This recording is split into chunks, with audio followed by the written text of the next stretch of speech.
It's midday right here in Lagos, Nigeria. Thank you for joining us on the program. It's called Lunchtime Politics. We keep track of the big happenings in politics and in the polity at midday. Let's get started with the headlines. Less than 2 years away from the general elections, United Nations and other organizations across board admonish political actors to shun animosity that can stoke instability.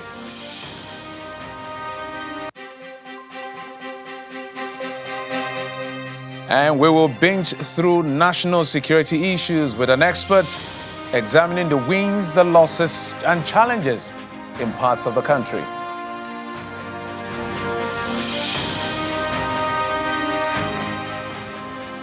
Thanks again for joining us on the program that helps you keep tab of what's playing out in the country as far as politics and the polity is concerned. But let's get started with what has become some kind of a serious conversation ahead of the 2027 general elections, that the United States is now calling on the country's political leaders to uphold democratic values and shun hate speech.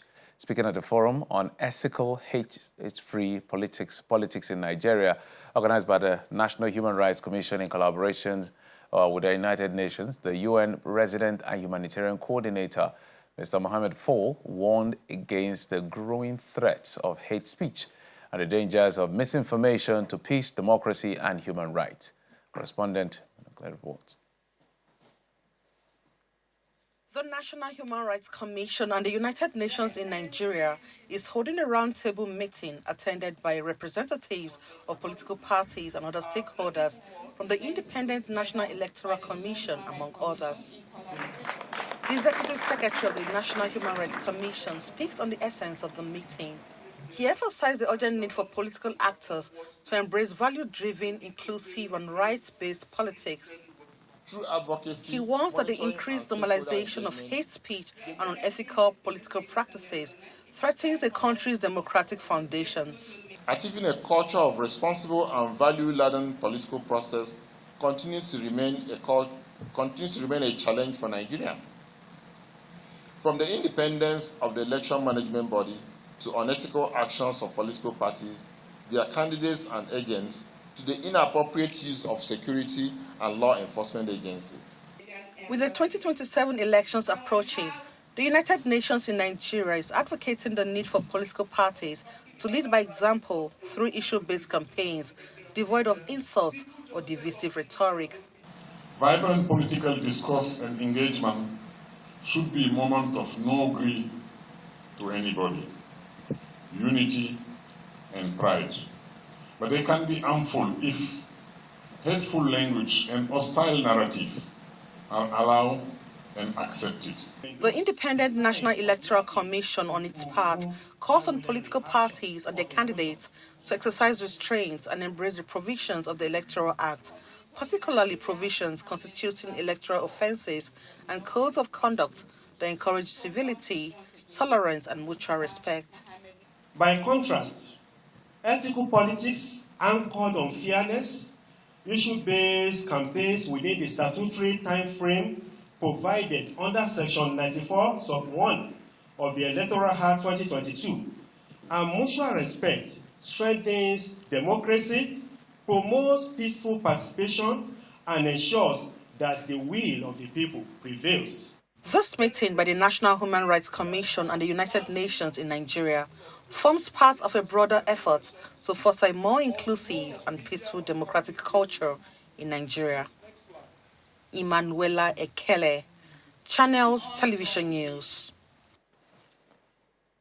All right, so that's as far as the NHRC, the National Human Rights Commission, as well as other interest groups are calling for there to be some level of moderation, even as the political season is about to kick in earnest. And just give it between now and December max.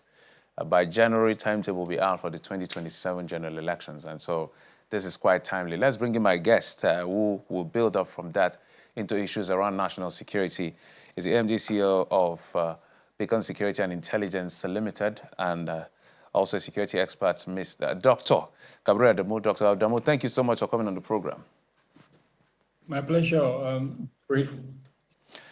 Dr. Adamu, perhaps let's start with what the NHRC is saying, as what the United Nations is saying, because insecurity does not just happen. That's the beauty of when you examine issues around security situation in the country or anywhere else.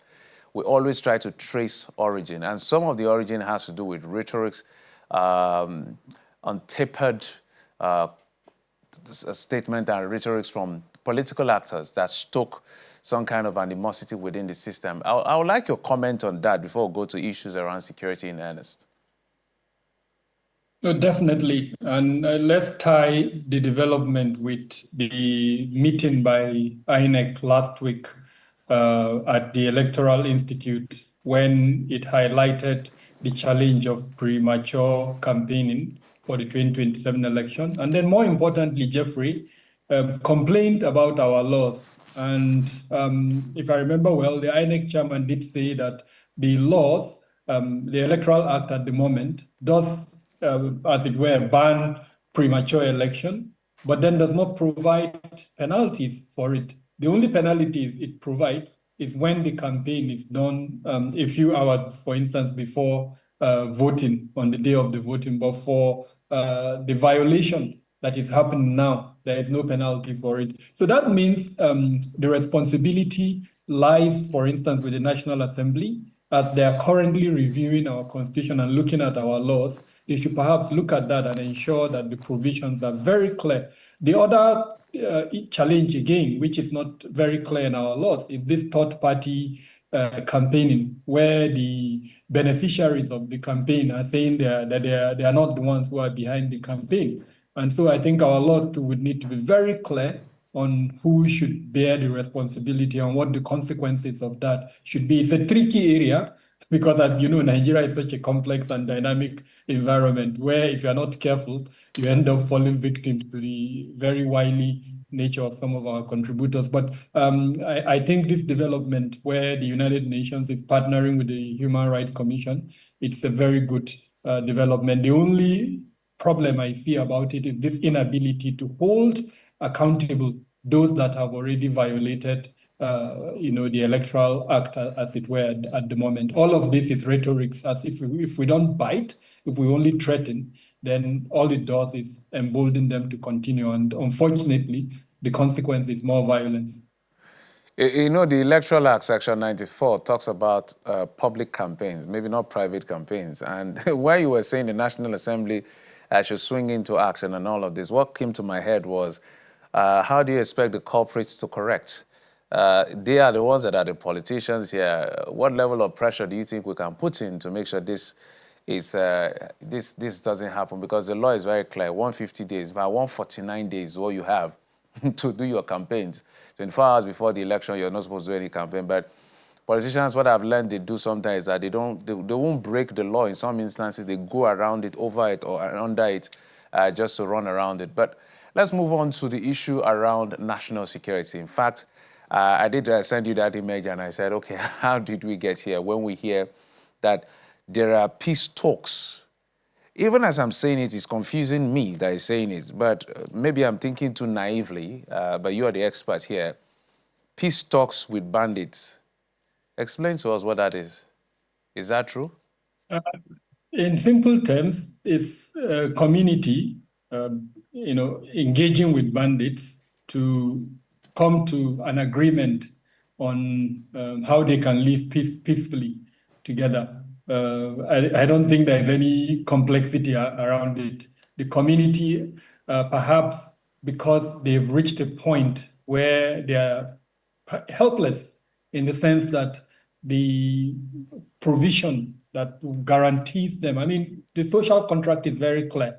We let go of certain levels of our authority and our freedom to the government. And of course, in return, the government is supposed to provide us with security. But these communities have awakened to a situation where, unfortunately, they are not getting that security. And so one of the options available to them is to reach out to these bandits and come to some form of agreement. And sadly, that's what we're seeing at the moment. 7 local governments, between 7 and 8, I'm sure of 7, have already signed these types of agreement in Katsina State, Jibia, Basari, Kurfi, Faskari, Musa, Safana, and Musawa local governments already have that type of agreement. Then in Kaduna State, you have Burning Gwari, which actually heralded the scheme. And I think it's about 11 months now to 12 months that Burning Gwari entered that agreement. And it's largely been successful. Livelihood has returned.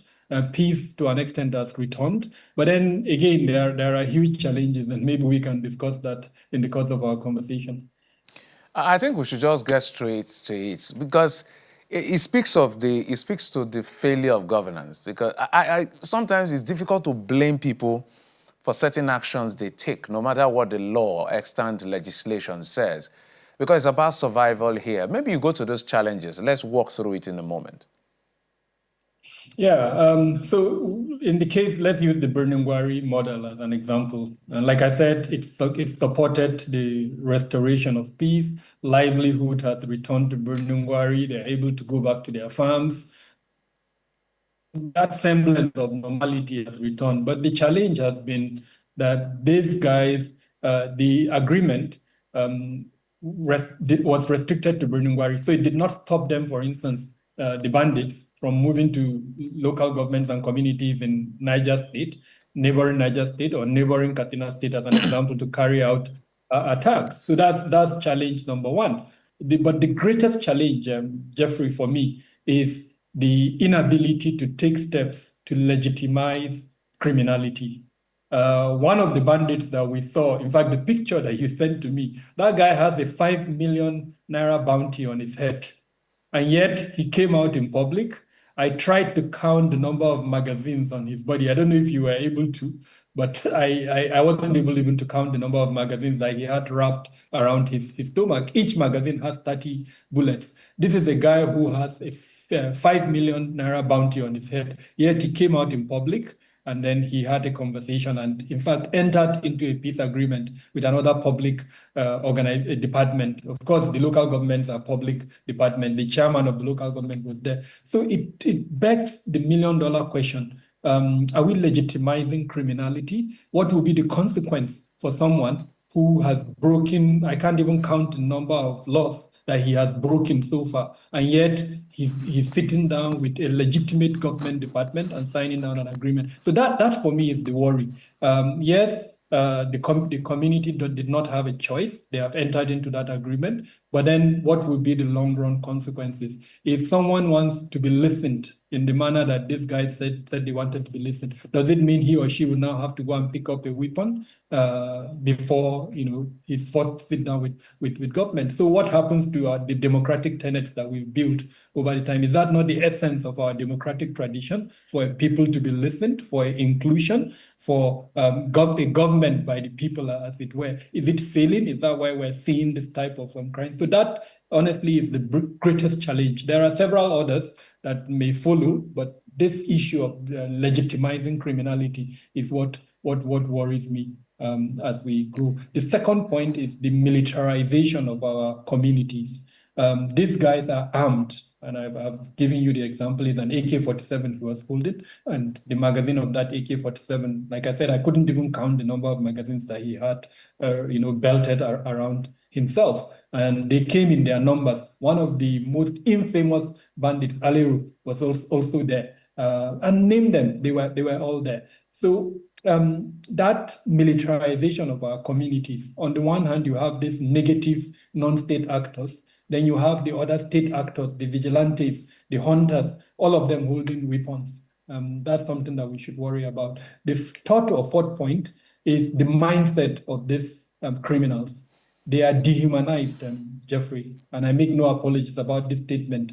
Someone who can hold a gun and kill 40, 50, 100 people is dehumanized. What type of psychological evaluation are we going to expose them to before the pathway for reintegrating them? Because that's also the fifth point. That pathway to reintegrate them back into society must be followed.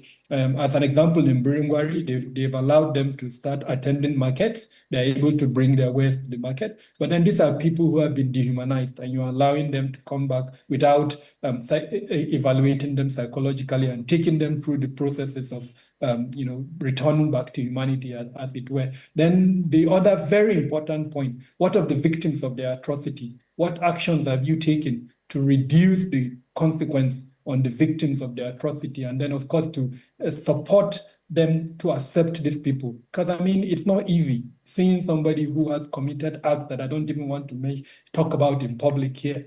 Now seeing him side by side, in a society where you coexist with him, what would be the burden on those people? What have we done as a people to reduce that burden on them? So there are so many factors really that we need to, as a people, talk about and address. Dr. Adamu, as you were saying, so many things running through my head. This is clearly what I call an AOS, assault on sovereignty. And I'm wondering, despite the gains recorded, the killings that we've seen, the neutralization of some of these men, in fact, you said it, I've gone to that picture and I can't even count the magazine because the way they are stacked, there are more behind all of this. In other climes, sometimes when it comes to things like this, when you hold a gun, I like the way a gentleman put it one day on Facebook, and the security agencies, law enforcement comes to you, and they're pointing a gun in your direction, there are only two choices. There are only two things that will happen. It's either you surrender or they fix a date with your maker. With you find your way out of this world. But it looks like, I don't know, is this situation that we found ourselves, can we totally take out the institutional element out of the conversation? What I mean by that, is it possible for them to thrive without some institutional support? Look at the level of sophistry that they have. So it's a very complex situation. There are factors that have broken down our border, security, as it were. It's very likely that the weapons that we saw on that, the bandit, were weapons that came in through the Sahel, through our porous borders. But then again, you started with asking the question, institutional failure. That for me is the crux of the matter. In the minimum, Jeffrey, we have 29 ministries, departments, and agencies that are involved in security. In the minimum, those are the primary ones. Then there are other associated ones that, if you add them, there are about 42.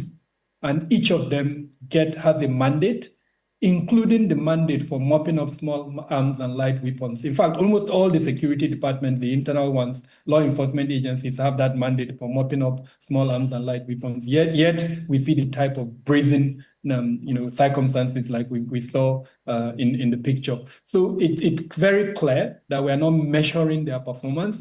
We're not holding them accountable. And that for me is the way to go. We need to start holding them accountable. We need to start measuring their performance, especially the National Assembly. They approve their budget. They come to them from time to time in their oversight function to ask critical questions. So don't they use any metrics to ask critical questions to say, okay, by January, we approved XYZ for you. This is what you said you're going to do. This is your mandate. What have you performed? What has been your achievement? I think we need to hold that more seriously than what we're doing at the moment. If we do that, then it would, I don't want to give the impression that I do not know the complexity of the situation.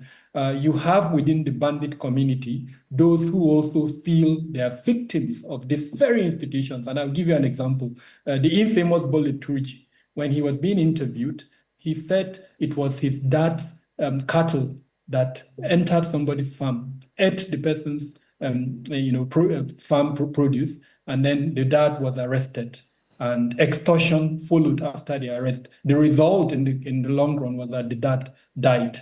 And he said that is the reason why he entered the criminality that he entered. Now, whether that is true or not, he has given a reason. Have we as a people attempted to address that reason? Is it real that happened or not? So it's complex, and the institutions that we're discussing impacts both the criminals as well as the law-abiding ones. And if we're going to address this, we need to start holding those institutions to account so that the sanctity of their mandate is protected. Okay. We cannot have 42 MDAs in security, and we're where we are, Jeffrey.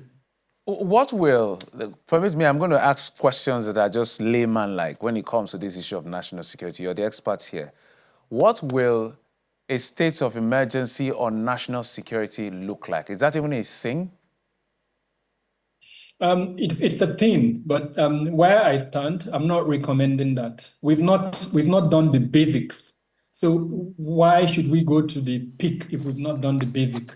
The national security enterprise, the entire gamut of processes, policies, human beings, assets that form our national security, that's the national security enterprise. It has different components. And I must tell you at the moment, we are not implementing certain components. Just to give you a good example, our National Security Council, Jeffrey, when was the last time it sat? It hasn't sat down for a very long time. And the essence of the national security enterprise is that it should have functions. The council has a function, the defense council, and the national security council has a function, the defense council has a function. So I wouldn't even recommend that until we start doing those basics.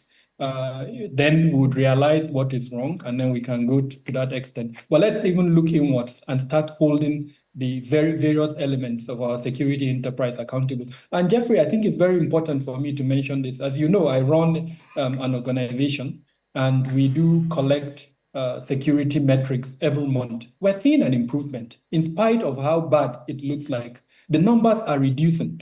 The last time we recorded 1,200 persons being killed was in May. Since then, the numbers have been dropping. In June, it was about 1,100. In July, it dropped down to about 800. Then the last one, August, was around 700. So the numbers are reducing. But are we still in a bad situation? Yes, 700 is a bad situation. We need to bring it down to about 100. But why I brought this up is there are certain things that are being done at the moment that are positive, but we need to build on those positive things, prevent those other negative components, and make sure that we continue driving the numbers down. The other challenge I also see is the very convoluted nature of the national security enterprise. There are three aspects of the national security enterprise: the strategic aspect, the tactical aspect, and then the operational aspect. Sadly, at the moment, everything is convoluted, and you can't have success in such a convoluted environment. We need to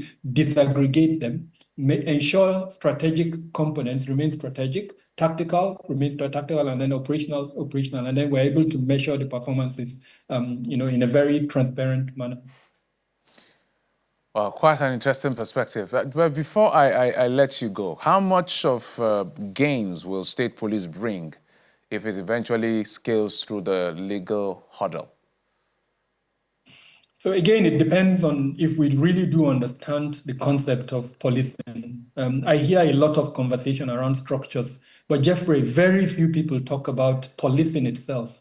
And the time allotted is very short for me. But the point I'm making is we need to sit back and ask ourselves as a people, what type of policing do we want? Or do we just want to create structures that would call maybe state police? At the federal level, we have a very convoluted structure. There are several organizations that are implementing policing functions. And sadly, Jeffrey, they're not even shaking hands. Some of them are under the Ministry of Interior, others are under the Ministry of Police Affairs. So if we take this very convoluted structure at the federal level, take it down to the state level, it will be a recipe for disaster. We're just going to have a repetition of this very sad situation we had at the federal level, at the state level. So our National Assembly, again, we need to really do justice to this question, define policing, and then delineate the functions for policing. If we want to continue along this line of having different organizations carrying out policing functions, then I'm sorry to say we're not likely to see an improvement.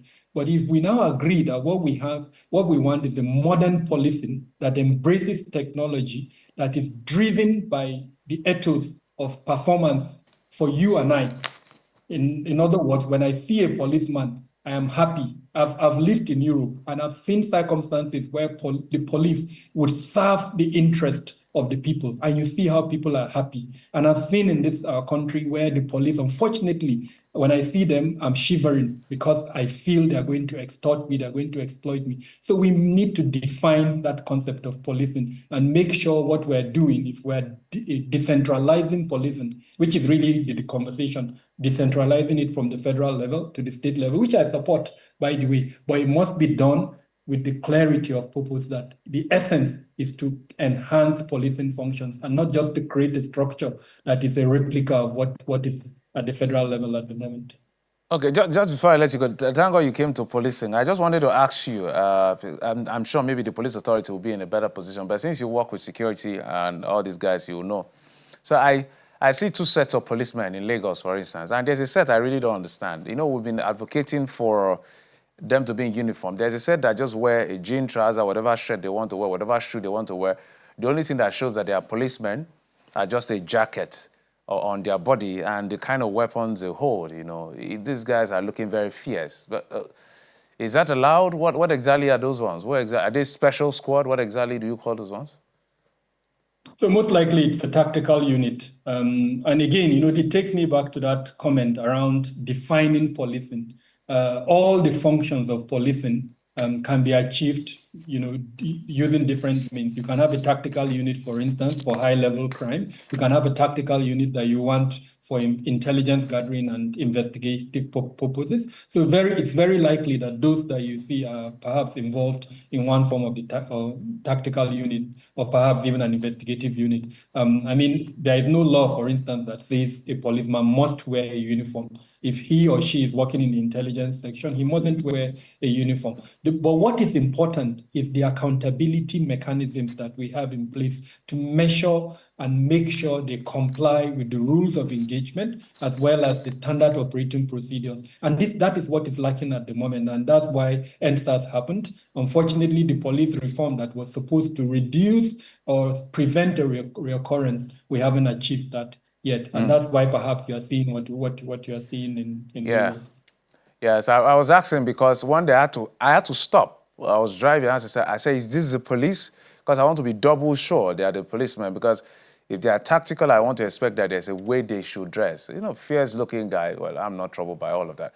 I'm not a criminal, but I'm just saying for the purpose of the public and given what we find ourselves where even criminals wear uniforms. So I felt that if I can see them in regular Lagos road, maybe we'll have to do something different. But I must thank you, Mr. Kabir Adamu, Dr. Kabir Adamu, security consultant and the MD CEO of Beacon Security and Intelligence Limited. Thank you, sir, for coming on the program. I appreciate it. My pleasure. Thank you for having me. Absolutely. And that's it on the program. Thank you for your time and company. I'm Jeffrey Uzongo. You've been served on Lunchtime Politics. Bye-bye.